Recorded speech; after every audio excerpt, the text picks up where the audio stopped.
Up and down the length and breadth of the New England states, from northern Maine to Long Island Sound, from Cape Cod to Lake Champlain, civilian defense organizations composed of your friends and your neighbors are hearing the call to action.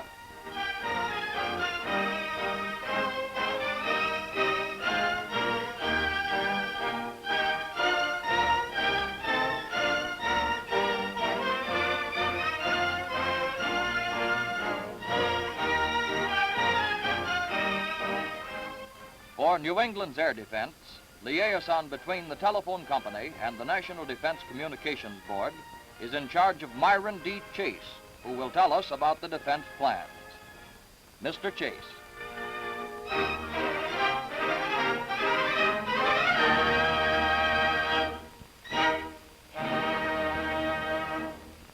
Part the telephone plays in air defense may be classified into three general headings: the air raid warning service, air raid alarming service, and air raid precaution service. In connection with the air raid warning service, civilian observers watch the flight of incoming planes and report over regular telephone facilities to a centralized point known as the Army Information Center data in regard to these planes. This data is plotted upon a map and used by the Army to determine the type of military defense to set up against the raiders. One of the functions of the Army Information Center is to send warnings for the protection of civilian life and property over regular telephone lines to a centralized point known as a district warning center. From this point, these warnings are sent to all report centers in its district, and warnings to essential industries such as hospitals, utilities, key industries, fire, police, railroads, and public sirens. Air raid warning services and air raid alarming services are associated with defense against incoming aircraft. Air raid precaution services go into operation when the bombs drop. Wardens stationed throughout the town telephone the extent of the damage and number of casualties to a central point called the report center. The report center dispatches rescue squads, fire engines, ambulances, telephone and other utility trucks to take care of the damage and look after the casualties.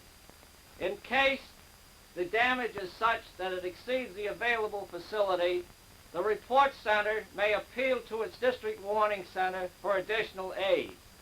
As a safeguard against damage to the telephone system, couriers are to be used to supplement the communication system in case of failure. Under the present organization, these couriers will be Boy Scouts. We will now see a demonstration of ARP in action as practiced in Newton, Massachusetts during recent maneuvers. Bursting bombs have caused no fires like this in America, but we introduced this picture to show the kind of a scene wardens might meet when on duty. In actual practice, long before the fire reached these proportions, alert wardens would have telephoned the details to a report center. This warden knows where to find the nearest telephone.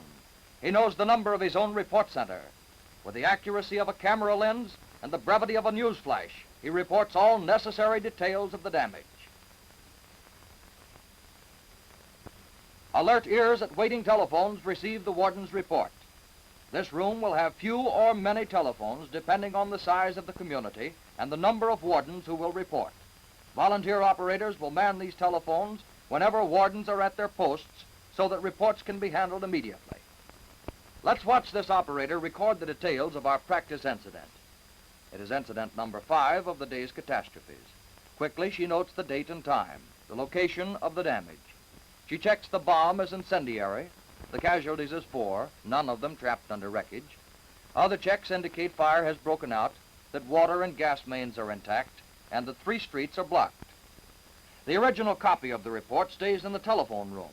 3 carbon copies are distributed to the chief warden, the plotting officer, and the file clerk.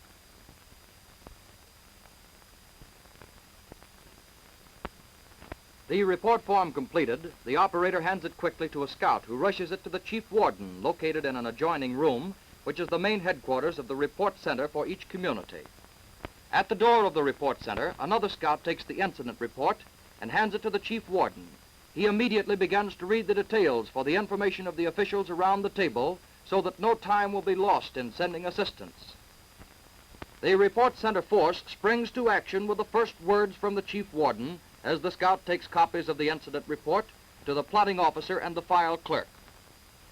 Dominating every report center is the map of the area under its protection. As incidents are reported, the location and extent of the damage are plotted on the map with colored identification pins so that the condition of the community is evident at a glance to the officials seated around the table. Above the map are the red, yellow, and blue lamp signals, which show the state of alarm is received from the Army by way of the District Warning Center. Even as all this is going on, representatives of essential services are taking quick action. The fire department representative at the distant end of the table has already dispatched the necessary pieces of apparatus to the danger point from which the warden reported incident number 5 only a few seconds before. Because of the possibility of additional fires, the entire department is not sent to one incident. The medical aid representative sends immediate help for the casualties reported by the warden who discovered the fire, and an ambulance roars from its station to aid the wounded. Special plans for hospitalization and emergency shelter immediately go into operation.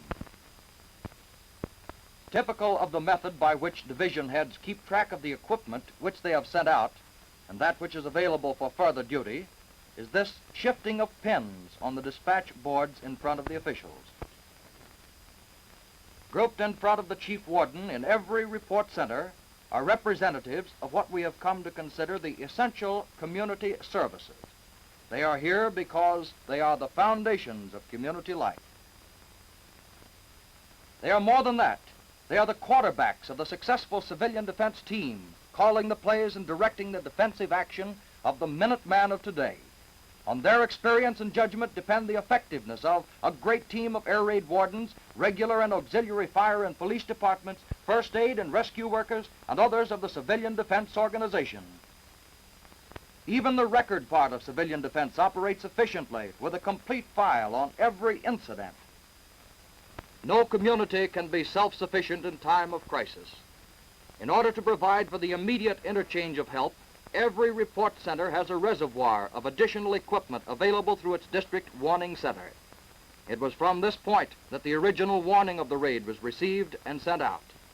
Guiding the operation of the district warning center is the controller who moves his defensive forces between communities to meet appeals for help from report centers in his territory.